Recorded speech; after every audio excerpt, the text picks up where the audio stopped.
Il est 22 h sur Télé Djibouti. Bienvenue à vous tous dans cette nouvelle édition. Voici les titres.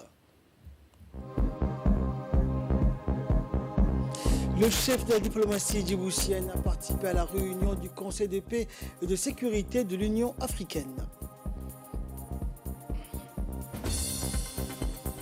Et le changement climatique menacerait 1 million d'enfants dans le monde.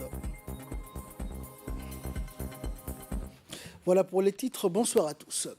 La République de Djibouti exprime sa pleine solidarité avec le royaume sœur d'Arabie Saoudite sur les déclarations faites à la suite de la décision de l'OPEP+ sur la réduction de production de pétrole et soutient la position et les explications du royaume selon lesquelles la décision a été adoptée à l'unanimité par les États membres du groupe pour des raisons techniques et économiques afin de maintenir la stabilité des marchés pétroliers internationaux. La République de Djibouti apprécie le statut exceptionnel du royaume et son rôle central dans le maintien de la stabilité des marchés pétroliers tout au long de l'histoire et contribue à relever les défis économiques et même la sagesse et l'équilibre de sa diplomatie conformément au principe du respect mutuel entre les États et de la promotion des intérêts communs. La République de Djibouti se félicite également de l'accord de réconciliation baptisé Déclaration d'Alger signé par les factions palestiniennes en affirmant que cet accord constitue une étape importante vers l'unité et la consolidation du projet national visant à restaurer les droits du peuple palestinien frère et l'établissement de son État indépendant avec Jérusalem-Est pour capitale. D'autre part, la République de Djibouti souligne son plein soutien à tous les efforts visant à mettre fin à la division et à surmonter les divergences interne palestinienne pour renforcer la fermeté du peuple palestinien dans la résistance et la défaite de l'occupation et apprécie aussi hautement le rôle joué par la République algérienne démocratique et populaire, pays frère, pour parrainer les pourparlers et parvenir ainsi à cette réalisation. Le chef de la diplomatie djiboutienne, Mahmoud Ali Youssouf, a pris part à une réunion virtuelle du Conseil de paix et de sécurité de l'Union africaine hier dans l'après-midi dans ces quartiers. Deuxième réunion du Conseil de paix et de sécurité de l'Union africaine.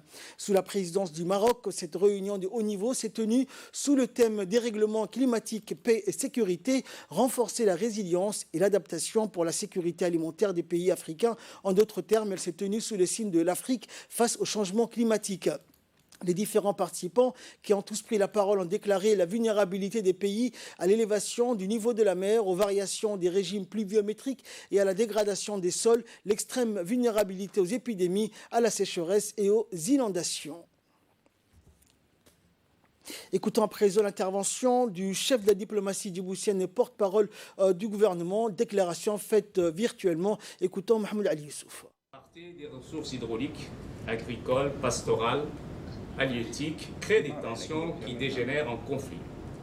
Les sécheresses récurrentes et les inondations provoquent sans aucun doute des déplacements de population, des exodes et des migrations toujours plus importantes. Les pays sahéliens, les pays côtiers et les États insulaires sont impactés communément sur le long terme. Et les conséquences de ces changements climatiques sont chiffrées, quantifiées et même prévisible à court et moyen terme. La question donc cruciale qui se pose est bien entendu comment organiser la résilience de nos sociétés et l'adaptation de nos politiques nationales, régionales et continentales. J'aimerais ici évoquer quelques aspects de cette politique de résilience que nous nous efforçons de mettre en place en République de Djibouti. On dit chez nous que la sécheresse est devenue la règle et la pluie une exception, avec tous les corollaires que cela implique. Extinction du cheptel, exode rural, chômage endémique, disparité de croissance et de revenus entre les régions de l'intérieur et les zones urbaines, une pauvreté spatiale accrue, ainsi qu'une pression énorme s'exerçant sur les maigres ressources hydrauliques. Djibouti, pour lutter contre ces phénomènes, a développé d'abord un programme régional avec l'Éthiopie en matière d'importation de l'eau à travers un pipeline de 200 km. Nous avons également mis en place une ligne d'interconnexion électrique pour pouvoir importer l'énergie hydraulique de l'Éthiopie. Sur la sécurité alimentaire, un certain nombre de programmes ont été développés afin de consolider la résilience de nos populations. Sur le plan de l'alerte précoce et des stratégies de préparation et de mitigation des catastrophes naturelles dues au changement climatique, Djibouti va inaugurer dans quelques jours un observatoire régional de recherche sur l'environnement et le climat soutenu par l'AIEA, l'AFD, l'IRD et l'UNESCO. L'observatoire servira d'outil scientifique pour orienter les décisions politiques en matière d'adaptation, de prévention des conflits et de résilience. Le ministère du Travail, chargé de la formalisation et de la protection sociale, en collaboration avec le Bureau international du travail, vient de clôturer l'atelier de validation de l'évaluation de l'état du système d'information sur le marché du travail et les migrations de main-d'œuvre dans l'Institut des études diplomatiques. L'objectif de cet atelier était de soutenir l'opérationnalisation d'une base de données des travailleurs nationaux et des migrants et les membres de leur famille pour une meilleure prestation de services, ainsi que le rôle et les responsabilités des parties prenantes clés. L'atelier a permis aux partenaires clés sur les statistiques du marché du travail de mettre en œuvre un système d'information sur le marché du travail. Cet atelier a été présidé par le ministre du Travail, Omar Abdi Saïd, du secrétaire général du ministère du Travail et a vu la participation également du secrétaire exécutif chargé de la réforme de l'administration, de la directrice du travail, du conseil technique du ministre et de la représentante du directeur de l'IoT et des représentants des organisations des travailleurs. Excellency, I'm happy to be here with you today. This opening session of the National Capacity Building Workshop on Labour Statistics, including labour migration, as it is an important topic. Identified concrete and feasible mechanisms to improve the collection and Et écoutons pour plus de précisions concernant cet atelier l'intervention du ministre du Travail. Comme vous le savez, nous avons aujourd'hui un atelier qui est destiné à renforcer les capacités des institutions protectrices des données et statistiques du travail. Cette initiative, organisée par mon département en partenariat avec le PIT, est financée conjointement avec la FCDO du gouvernement du Royaume-Uni, que je remercie ici, dans le cadre du programme régional intitulé « Meilleure gestion régionale des migrations PRM », qui vise notamment à améliorer la gouvernance de la migration du travail. Je souhaite d'emblée la bienvenue à toutes et à tous les participants des pays de la région, ceux qui viennent de la région, qui se sont engagés également pour promouvoir une immigration de travail sûre, ordonnée et respectueuse de la dignité de la personne humaine. La gestion des flux migratoires passe par la mise en place d'un cadre institutionnel efficient, des instruments d'évaluation et un effort de formation des ressources humaines impliquées dans cette thématique. Cette rencontre permettra d'offrir au personnel des institutions productrices des statistiques de s'enquérir de l'approche du PIT pour construire un système d'information efficace ainsi que la possibilité de consolider les cadres institutionnels existants afin de mieux utiliser les données disponibles. Les informations fournies par les statistiques participent à la bonne gouvernance et à l'atteinte des objectifs du développement durable auxquels notre République a souscrit et qui nécessitent des instruments d'évaluation fiables. Je souhaite que cet atelier soit l'occasion d'un débat constructif et d'échanges fructueux sur les voies et moyens d'améliorer la performance de notre système d'information et statistique. Sur invitation du directeur général de l'ISA, le ministre de l'Énergie chargé des ressources naturelles, Younis Ali Guedi, a participé à la 5e Assemblée générale de l'Alliance solaire internationale qui a ouvert ses travaux hier à New Delhi, la capitale indienne. À la tête d'une importante délégation, le ministre Younis Ali représente en effet la République de Djibouti à cette Assemblée de l'ISA qui se tient du 18 au 20 octobre. Organisé chaque année à la même période, cet événement phare, rendez-vous important des acteurs clés du secteur de l'énergie solaire mondiale, a réuni des centaines de participants venus de tous les continents, plus particulièrement des ministres de l'énergie des 110 pays membres et signataires de l'ISA.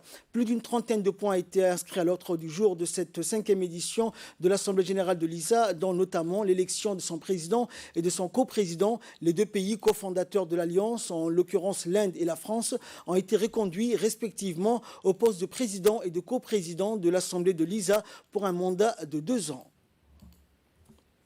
Dans le cadre de la modernisation et l'optimisation de la fiscalité, le Palais du Peuple a abrité ce matin un atelier d'information sur la mise en place dans les différents commerces du boîtier pour la TVA. Il s'agit en effet de l'implantation du système de gestion des caisses enregistreuses et le déploiement des caisses auprès des contribuables assujettis à la TVA. Dorénavant, un boîtier connecté sera relié le système de facturation interne à la direction des impôts, plus précisément une machine autonome avec une imprimante.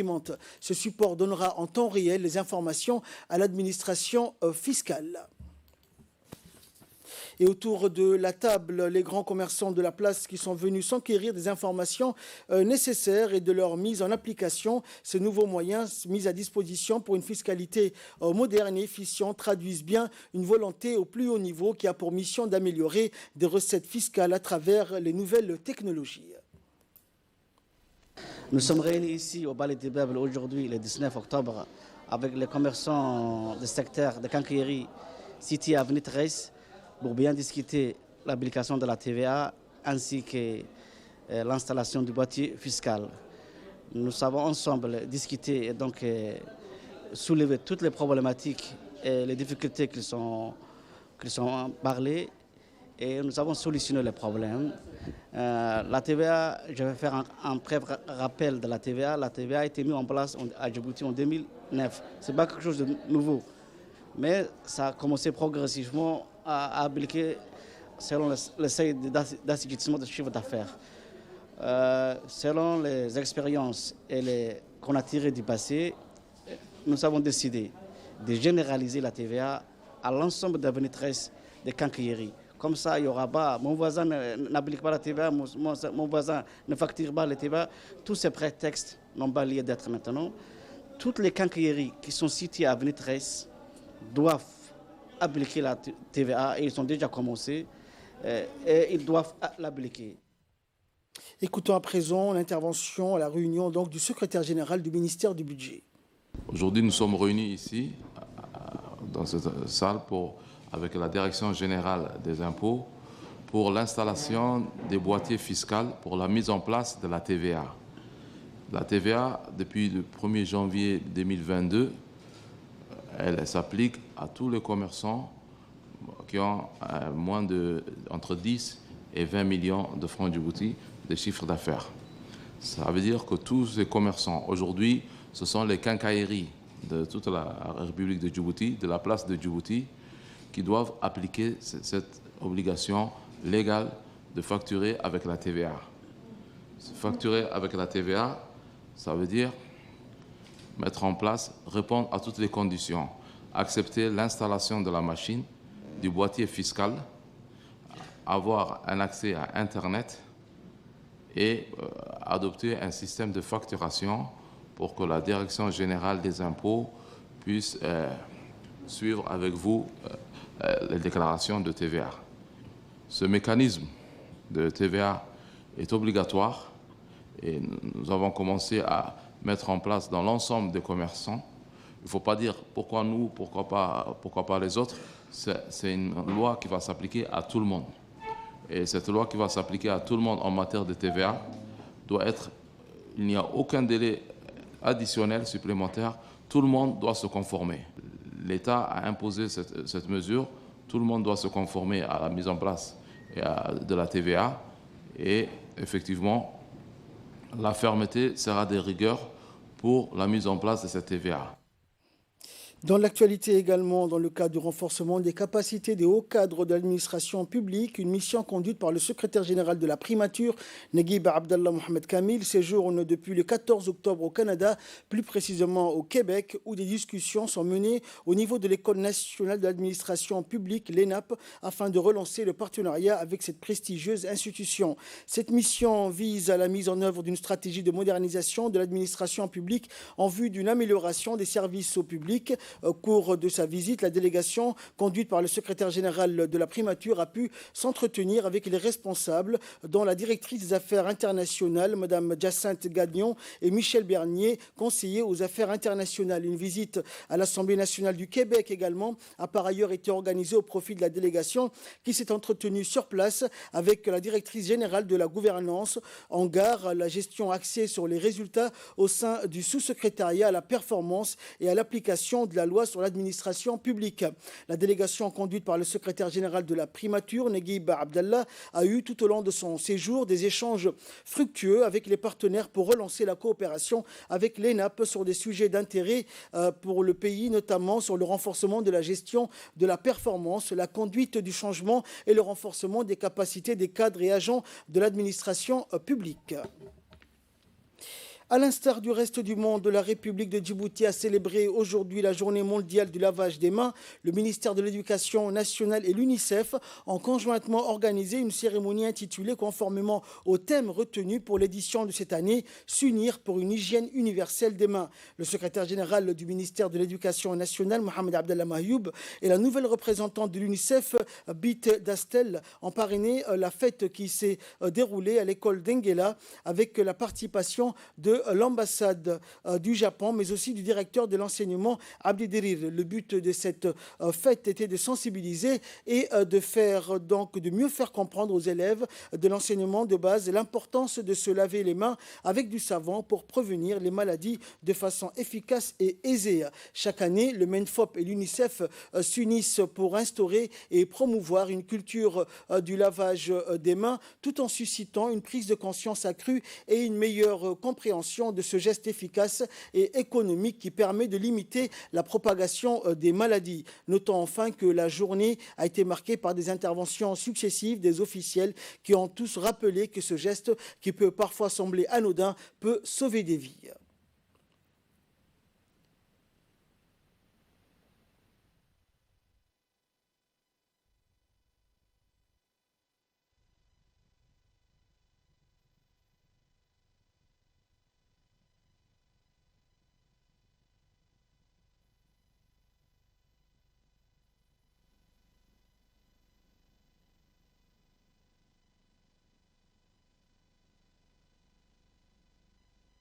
Cette journée de lavage des mains rentre dans un cadre général initié par le ministre de l'Éducation nationale et de la formation professionnelle, Moustapha Mohamed Mahmoud, en collaboration avec l'UNICEF. Ce vaste programme qu'on appelle Eau, Hygiène, Assainissement est un programme où tous les établissements scolaires bénéficient de ce programme. C'est d'abord veiller à ce que l'hygiène soit la priorité dans les établissements scolaires. Les enfants sont sensibilisés à l'importance de l'hygiène. Les établissements scolaires reflètent cette hygiène, reflètent cet environnement propre et sain, et c'est une réussite pour le ministère de l'Éducation nationale. Ce qui fait que de génération en génération, tous les élèves qui rentrent en première année, chaque année, il y a la sensibilisation sur l'importance de la première année jusqu'au lycée. Donc, cette journée internationale de lavage de mains rentre dans un cadre général qui est le cadre de l'eau, l'hygiène et l'assainissement en vigueur dans tous les établissements scolaires. Merci. Écoutons à présent les impressions de la nouvelle représentante de l'UNICEF à Djibouti. Aujourd'hui, ensemble avec monsieur le secrétaire général du ministère de l'Éducation et Formation professionnelle et aussi monsieur le premier adjoint de l'ambassade du Japon ici à Djibouti pour célébrer cette journée mondiale de la lavage des mains. Nous sommes à côté ici à l'école primaire de Dangela, à côté des dispositifs de lavage de mains. On était vraiment impressionnés par ce que les enfants nous ont montré. Ils ont une grande connaissance de l'eau potable, l'assainissement et l'hygiène. Il nous a montré comment se laver les mains propres. Et c'est vraiment très important de la mise en œuvre de ces programmes au niveau de cette école. Féliciter aussi la direction de cette école et tous les enfants. Et merci beaucoup pour votre soutien. Dans l'actualité, toujours une réunion du comité de pilotage s'est tenue hier à la salle de conférence de l'Institut diplomatique pour une meilleure orientation de la mise en œuvre des activités du programme d'appui à la décentralisation et aux initiatives locales. Présidée par le secrétaire général du ministère de la décentralisation, la réunion du comité de pilotage a permis de recenser et de mettre en lumière les travaux effectués. Le programme d'appui à la décentralisation et aux initiatives locales ADIL a pour but de favoriser le développement local inclusif et durable dans les régions de l'intérieur. Plus spécifiquement, ADIL vise à renforcer le système local de gouvernance en accompagnant les initiatives de développement qui mettent les acteurs locaux au cœur de leur stratégie et action. Le projet ADIL vise aussi le renforcement des capacités des conseils régionaux. Le projet a permis la visite d'études en France du 20 au 27 novembre 2021, le recrutement d'un ingénieur et d'un comptable pour chacune des 5 régions, une étude également pour renforcer la mise en place des services publics dans les régions et l'accompagnement des équipes de conseils régionaux pour la gestion des subventions. De plus, les travaux de préparation d'une 3e vague de financement portant sur 23 projets d'infrastructure sont en cours de préparation et les appels d'offres seront lancés bientôt pour un montant de 450 000 € par région. Au-delà des projets d'infrastructure, le projet ADIL vise aussi le renforcement des capacités des conseils régionaux. Le projet a permis ainsi la visite d'études en France en novembre 2021, le recrutement d'un ingénieur et d'un comptable pour chacune des 5 régions, une étude pour renforcer la mise en place de services publics dans les régions et l'accompagnement des équipes de conseils régionaux pour la gestion des subventions. Nous sommes aujourd'hui à la croisière des chemins. D'ici 2 ans, le projet va se terminer. Il est important de s'y préparer dès aujourd'hui et de travailler ensemble à la pérennisation des résultats déjà acquis. Écoutons à présent l'intervention du secrétaire général du ministère délégué à la décentralisation. ADIL a pour objectif de promouvoir la gouvernance locale et le développement local inclusif et durable des régions de l'intérieur. C'est un programme qui a permis aux régions d'investir dans les projets de développement et d'améliorer les capacités des élus et de l'administration territoriale. Néanmoins, bien que le programme ADIL ait notamment amélioré les conditions de vie des populations des régions, il faut toutefois souligner le manque d'un véritable mécanisme de suivi du programme qui constitue visiblement la principale cause du retard constaté dans l'exécution des activités. Il revient donc à vous, membres du comité, de veiller au bon fonctionnement du programme et de tirer la sonnette d'alarme lorsque les activités de celui-ci mettent du temps à se réaliser. En votre qualité de membre du comité de pilotage, vous êtes tenu d'informer vos ministères respectifs sur les activités du programme ADIL et surtout de veiller à maintenir une harmonie entre les objectifs stratégiques de votre ministère et le programme ADIL, bien sûr. À cet égard, rappelons que vos commentaires sur les PDR sont toujours attendus.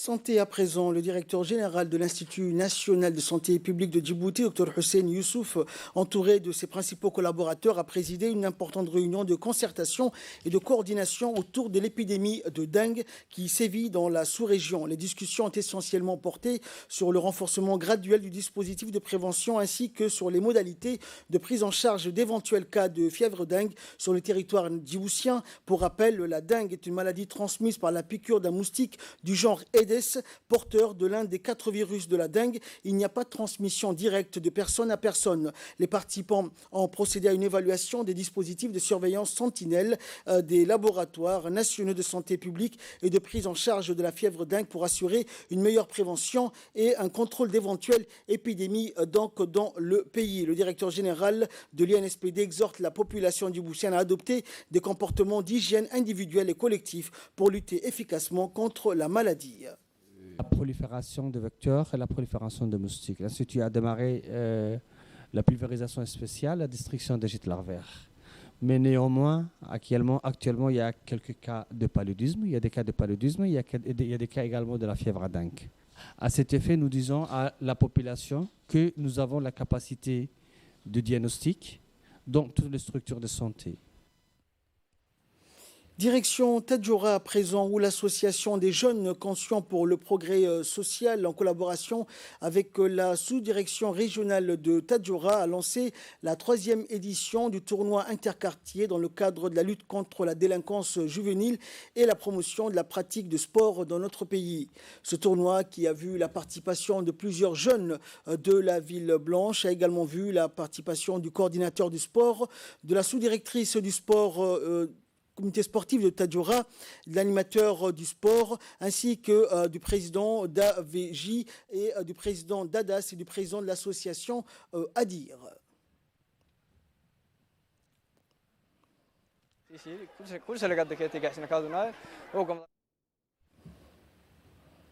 Et enfin, fait divers pour clore l'actualité nationale dans le cadre de la lutte contre la contrebande, le trafic de drogue. La brigade de la douane d'Ali Sabié, en collaboration avec le détachement de la police, a saisi hier une importante quantité de sachets de cannabis à la frontière Galilée. Compte tenu de la gravité des faits, les personnes mises en cause seront traduites devant la justice pour répondre de leurs actes. La marchandise saisie dernièrement, à cette occasion, a été composée de 40 colis de 4, dont le poids total a été estimé à 3150 kg, des dizaines de cartons de boissons alcoolisées et autres importations dont l'État ne perçoit aucune taxe. D'ailleurs, ce sont des produits transportés par des trafiquants qui contournent souvent les postes frontaliers partout sur le territoire national, et cela représentant une menace réelle pour l'économie de notre pays. Cette cargaison illicite a été estimée à la valeur financière de 5 770 000 de nos francs et à la vente donc par les agents de la douane. Et selon la procédure standard en vigueur, cette quantité de produits de contrebande a été transmise à la brigade de la douane et détruite sur place en présence du chef de la brigade de la douane d'Ali Sabié, Mohamed Moumin Hassan. En nouvelles du monde, à présent, parlons climat. Selon l'édition 2022 du Kids Right Index, publiée aujourd'hui et qui classe 185 pays en fonction de leur respect de la Convention internationale des droits de l'enfant, le réchauffement climatique menace 1 milliard de mineurs à travers la planète.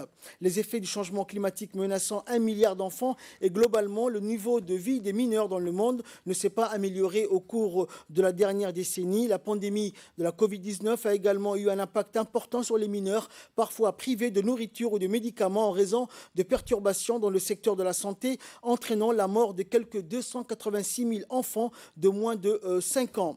Et publié chaque année, le Kids Right Index classe 185 pays en fonction de leur respect de la Convention internationale des droits de l'enfant sur la base de données de l'ONU. Pour la première fois en 2 décennies, le nombre d'enfants qui y travaillent est passé à 160 millions, soit une augmentation de 8,4 millions au cours des 4 dernières années, selon le Kids Right Index.